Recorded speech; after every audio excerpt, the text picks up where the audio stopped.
Hi, it's Kevin Thomas, and welcome back to the At Home Film Festival. I have a very special episode this week. We're going to look at stuff all on Here TV. I thought of this because I realized they're having a great sale, 30% off an annual subscription. That would be a great gift for yourself or others. But I have always enjoyed Here, the premier gay streaming service, because not only do they have a lot of shows with hot men, but in the last few years, I have found a lot of great documentaries there that have won awards, and so they are full of content, whether it's sexy, fun, or informative. So let's take a look at 7 great things we could watch on Here right now. We're here, we're queer, so let's go. Oh my gosh, first we have the teen romance Watercolors. Oh, I cannot believe it's taken me years to see this movie. It's about a young swimming student who needs a little tutoring, so the nerdy guy from class helps him out, and their relationship is so beautiful, it's so real. I fell in love with love once again. Both actors are super appealing and fun to watch, and I love their interaction. But there's a bonus. They both have a great support system. He, the one who is the swimmer, has Greg Louganis helping him out as an actor, and Greg is not a bad actor. The other young actor plays an artist, and look, Karen Black is sort of his mentor as an artist. Really, really terrific movie. Watch it with me. Love Watercolors. Now we have The World Unseen from the novel by Shamin Sharif, who actually is also a filmmaker. So she wrote the film and directed it. It's about a woman who not only has to feel subservient to her husband because of their culture, but then they move to an area where people are segregated. No blacks can drink from this water fountain. And to mix all that in, she meets a woman who's exciting and vibrant, and of course, she falls in love with her. What a sweeping, beautiful story that is so well told. It's great that the writer of the novel also did the screenplay. You could feel it in the movie. You could feel the heart of the film. I really, really enjoy this film.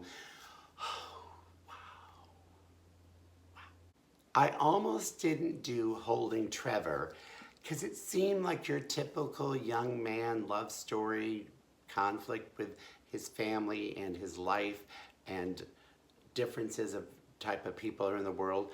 But the way they filmed this movie and the characters are so interesting, and I like that it's mostly a cast of people that I've never seen.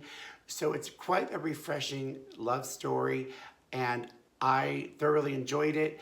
It's really a highlight of mine now from Here TV, so I appreciate it, and you should too. Give it a chance. It's not exactly a book you should judge by its cover. Wow, wow, wow, wow, wow, wow, wow, wow, wow. What can I say about Sebastian? Except for make sure you watch this Sebastian. There's several Sebastians out there. Of course, if you go to Here, there's only one Sebastian playing.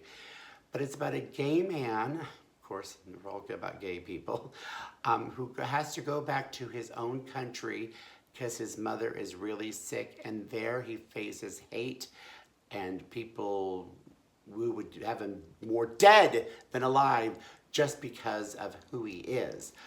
I found this movie riveting. I was a nail biter when his partner comes to visit. How's that gonna go over? But you know what, if you watch this film, you will see. But it's interesting also to see that different cultures, even today, react differently to us being gay. And some people, even in today's world, you think we've made so many steps forward, but you realize certain countries are where they were a long time ago. Please check out Sebastian. Highly advise it. It's not often you get a love story in prison. I actually think I have 2 this week, surprising. But Lose is one of those films about 2 men that meet in prisons, both super macho. They really have to, of course, hide their relationship because once you're out in prison, you face a lot of hate crime. But they do get out of prison, so let's see how great the relationship withstands a life outside of the confinements of prison. Because sometimes people in prison, which we see in many, many movies, end up just being gay while in prison because they need the intimacy with somebody, but once they're out, they go back to their regular world. What? was it regular? Good questions to think about. Let's do it. The prison movie reminded me here has a great, recently award-winning short film, No Goodbyes. And I tried to do feature films here, but I couldn't not resist a couple of short films. Both involve Billy Clift, who's one of my favorite independent filmmakers. But in No Goodbyes, oh my God, it's based upon a true story of some guy who fell in love with his guard in prison, and yet, of course, the relationship had to be secret. And there's so many things that happen. I mean, some people just go along, otherwise they're gonna be killed in prison. It's not like they did a crime if they just happen to be Jewish. Oh my God, watch it. Watch it. As long as you're on here and watching Billy Cliff stuff, you might as well watch his short film, Monty. Just like No Goodbyes, these short films are supposed to lead to feature films. So they're trying to capitalize on people's interest.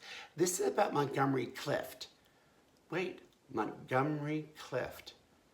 Billy Clift. Oh yeah, they're related. Billy uses his normal style, the way he films is always amazing, to find lushness and beauty, even in the tragedy of Montgomery Clift's story. This totally got me interested in a feature film because this whole short film, I was in love with it, and you will be too. Catch it on here. Well, that's my show for the week. It's a little shorter because I'm losing my voice, as you can see. Don't worry, I'm recovering from a cold, not a COVID. I even was tested. But I hope you try out here. It's a really good streaming channel. Also, I would love for you to share and comment, please. Comment, hit the like button. And I look forward to seeing you next week with my voice completely back. So stay here with here and stay queer. Thanks. Bye-bye. Oh,